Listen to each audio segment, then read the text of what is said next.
저 5년 동안 보험사에 수수료 내면서 주식 투자했습니다. 이게 무슨 말인지 아세요? 이번 영상에서는 하면 좋지 않은 것에 대해서 다뤄보려고 합니다. 일부는 실제로 제가 경험해 본 것이기도 합니다. 첫 번째, 변액연금 보험.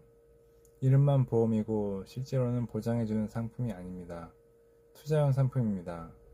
이걸 하는 건 쉽게 말하면 보험사 끼고 주식 투자하는 겁니다.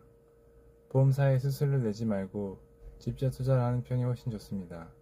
저는 20대 때 지인의 소개로 변액연금 보험에 가입했는데요. 이걸 거의 5년 정도 붙다가 깨달았습니다. 두 번째, 지식산업센터. 지식산업센터는 실제 입주하는 기업 입장에서는 너무 좋은 상품이지만 투자자 입장에서는 좋은 상품이 아닙니다. 페이퍼 컴퍼니를 만들어서 입주하는 것처럼 속이고 계약해야 하기 때문입니다. 그리고 지식산업센터를 계약하면 환급금이라는 것을 받게 되는데요. 이 돈은 내 돈이 아닙니다. 나중에 폐업하면 다시 갚아야 되는 돈입니다. 환급을 받았다고 좋아할 것이 아니라는 점이죠. 지식산업센터 외에 생활형 숙박시설도 좋지 않은 건 마찬가지입니다. 부동산 생각하고 계시면 아파트를 하세요. 세 번째, 심상화입니다. 이건 무슨 이야기냐? 앞에 두 개는 투자에 관한 이야기였는데요.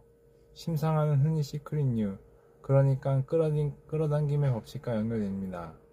끌어당김의 법칙은 자기가 원하는 걸 상상하면 상상한 것이 끌려온다는 법칙입니다. 하지만 실제로 끌어당겨지는 것은 자기와 비슷한 것들입니다. 끌어당김의 법칙은 자신이 자석이 되어서 자신과 비슷한 것을 더 많이 끌어당기는 것일 뿐입니다. 그것은 현실을 바꿀 수 없지요. 현실을 바꾸려면 밖에 나가서 달리기를 하는 것이 더 좋을 겁니다. 심상화는 자신이 진정으로 원하는 걸 끌어오는 것이 아닙니다. 이번에는 반대로 추천하는 것들입니다. 첫 번째, 주식 투자. 하루라도 빨리 시작하세요. 잡지에 투자하지 마시고 나스닥이나 S&P 500으로 시작하세요.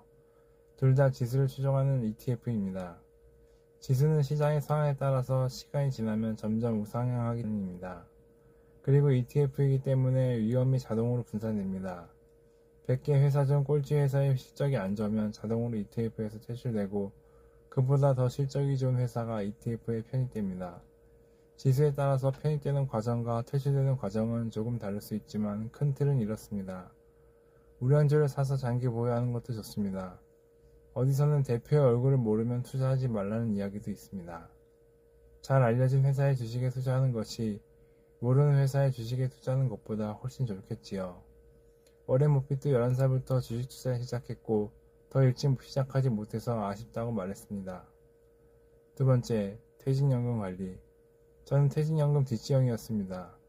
그런데 퇴직금을 받아서 쌓아두면 자동으로 투자되는 것으로 알고 있었습니다. 그런데 전혀 그런 게 아니었습니다. 직접 투자를 지시해야 가능하더라고요. 그걸 아는데도 6년이 걸렸습니다.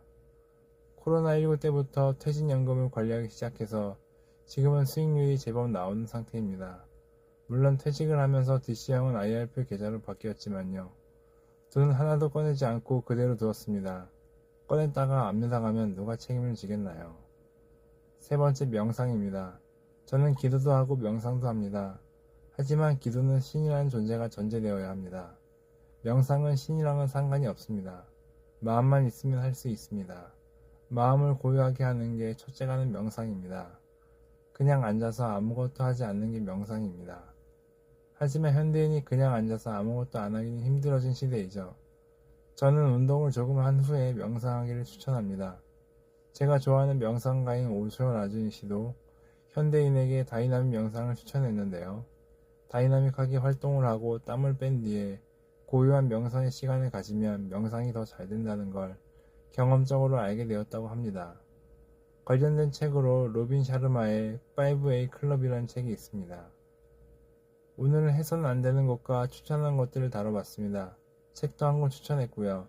저는 아직도 배우는 중입니다. 오늘 이야기가 누군가에게 시행착오 하나쯤 줄여줄 수 있었다면 좋겠습니다. 고맙습니다.